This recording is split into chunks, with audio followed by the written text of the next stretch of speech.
जिस्म सिर्फ सजने संभालने के लिए नहीं दिया है। बच्चा पैदा किया है तो उसकी हिफाजत करना भी सीखो। एक माँ तो बच्चे को सीने से लगा कर रखती है और तुम देखिए मेरी कुछ देखना वगना नहीं है। मैं सब कुछ देख चुका हूँ और तुम तो A to Z तक भोग चुकी हो। और ये बेचारा, अरे इसने तो अभी तक अपने पैरों पर ठीक से चलना भी नहीं सिखा है और तुमने इसे मरने के लिए सड़क पर छोड़ दिया। देखिए मेरी बात तो सुनिए। बात नहीं सुननी, अब तुम मेरी बात सुनो। अरे पहाड़ भी धरती पर बोझ नहीं लगता, पेड़ों को फल बोझ नहीं लगता, और एक माँ को अपनी औलाद का भी बोझ लग नहीं सकती और लगनी भी नहीं चाहिए। बाबूजी, बाबूजी, आपने सही वक्त पर आकर मेरे बच्चे की जान बचा ली। आप इंसान नहीं भगवान हैं। आपका यह एहसान मैं कभी नहीं भूलूंगी। कोई बात नहीं, कोई बात नहीं।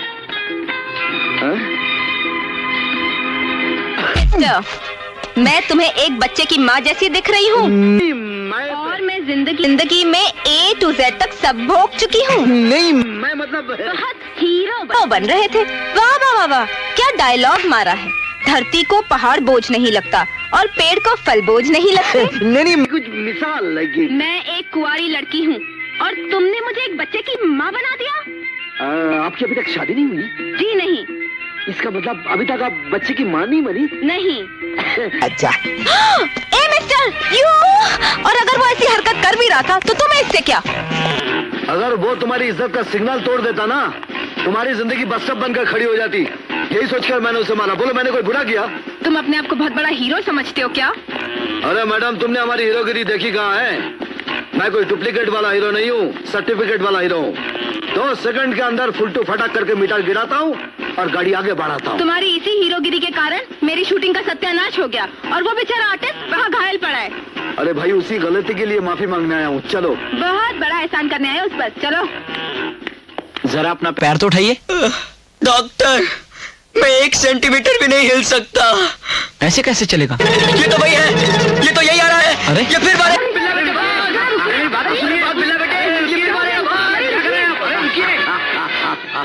आपको हंसी आ रही है?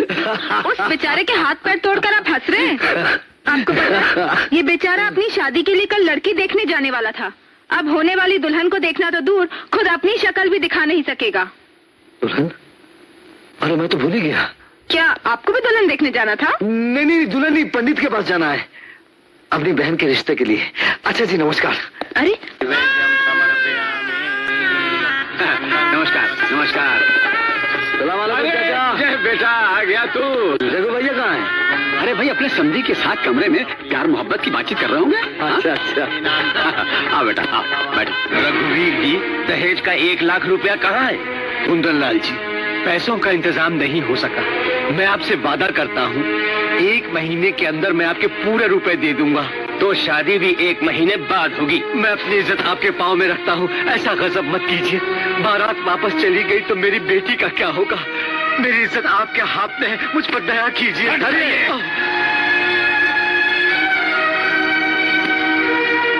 आपको 1 लाख रुपया चाहिए ना? क्यों, आप देंगे क्या? जी नहीं, मैं नहीं, रघु भैया देंगे।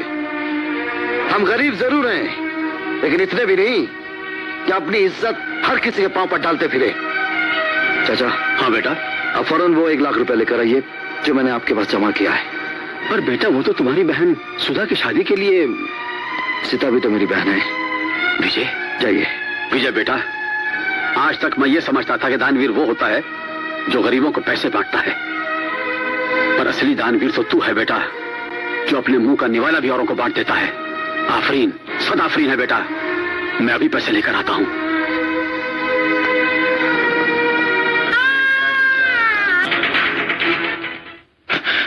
भैया, मुझे माफ कर दीजिए। क्यों कर रहे हो ये शादी? तो सुधा ने आपको कुछ नहीं बताया?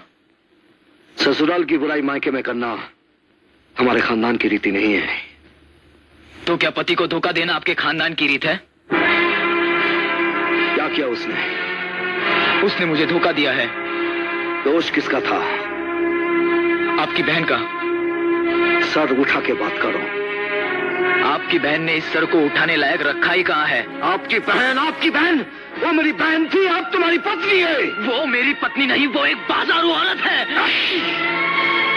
क्या बोला तू? क्या बोला तूने? अगर मेरी बहन के गले में तेरे नाम का मंगलसूत्र ना होता तो मैं तुझे अभी जिंदा जमीन में गाड़ देता। आप चाहे मुझे जमीन में गाड़ दें या मेरे टुकड़े टुकड़े कर दें, लेकिन मैंने जो कुछ भी कहा है वो एकदम सच है।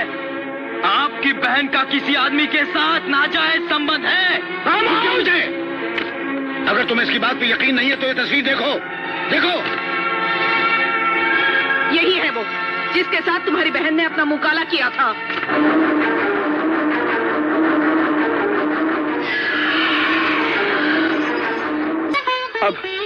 अब आप ही बताइए, क्या मैंने जो कुछ भी किया गलत किया? मैं अपनी बहन के बारे में एक भी गलत लफ्ज नहीं सुन सकता। मैंने खुद अपनी बहन की उंगली पकड़कर उसे चलना सिखाया है, लेकिन उसे गलत रास्ते पर चलना नहीं सिखाया। मैं देवी मां से ज्यादा अपनी बहन पर भरोसा करता हूं। फिर भी तुम लोगों की आंखों पर से पर्दा हटाने के लिए मैं सच्चाई का पता लगाऊंगा। कौन है वो जिसने मेरी बहन के कोरे आंचल पर कीचड़ मलने की कोशिश की है? कौन है जिसने मेरी बहन के सुख के संसार में शक की आग लगाई है? उसके बाद तुम सबके सामने मैं अपनी बहन की लाश उठाऊंगा। लेकिन उससे पहले अगर तुमने शादी करने की जुर्रत की तो तुम्हारी लाश के पास मटका भी मैं ही फोड़ूंगा। याद रखना।